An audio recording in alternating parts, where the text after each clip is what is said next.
Shalom.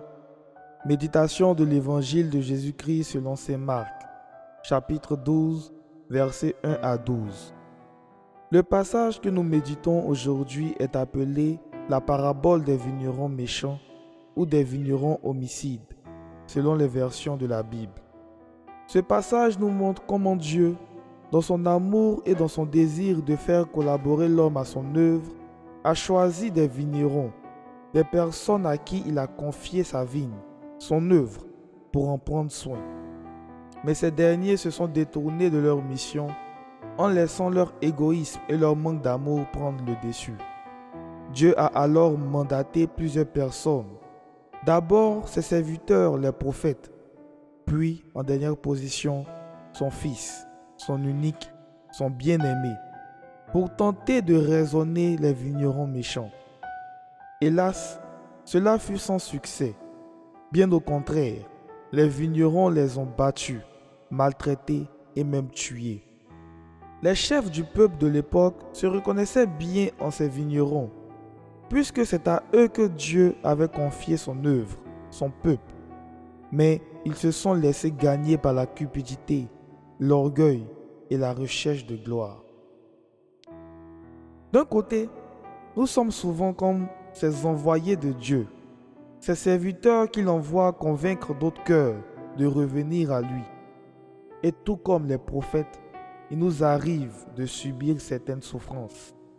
Nous ne sommes peut-être pas tués ou maltraités physiquement, mais les humiliations, les insultes, les refus, le manque de considération, de respect, d'écoute, d'acceptation, les médisances, les railleries, etc., sont d'autant de mots auxquels nous pouvons être confrontés aujourd'hui. Mais regardons l'attitude de notre Dieu face à tout cela. Il continue d'envoyer ses serviteurs, encore et encore, sans relâche, jusqu'à envoyer son Fils. Dieu ne se décourage pas. Ses serviteurs qu'il a envoyés non plus.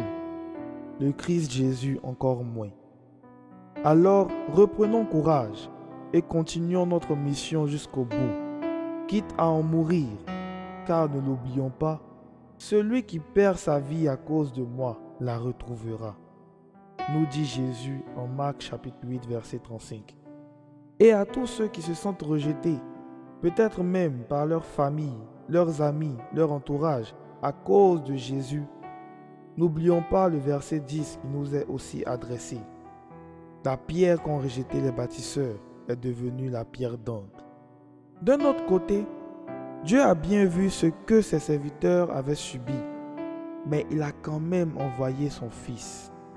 La sagesse de Dieu est folie pour l'homme. La sagesse de Dieu avait prédit que les vignerons méchants se repentiraient à la vue de son Fils. Mais la folie de l'homme a manifesté la haine et a conduit au meurtre de l'héritier. Nous sommes certaines fois, nous aussi, des fous. Nous nous conduisons souvent comme ces vignerons méchants.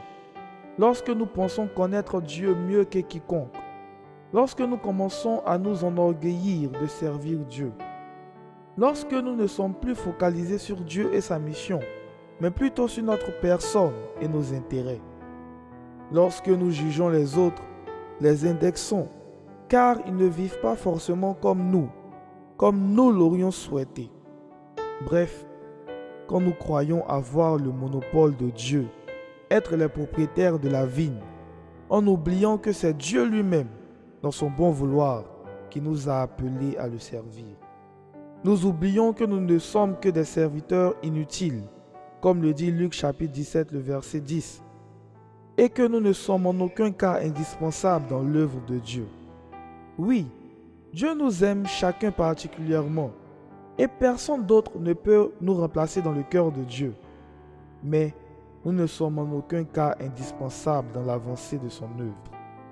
Et Jésus nous le rappelle en nous apprenant le sort de ces vignerons méchants au verset 9. Le maître viendra, fera périr les vignerons et donnera la vigne à d'autres vignerons. Nous voilà donc prévenus.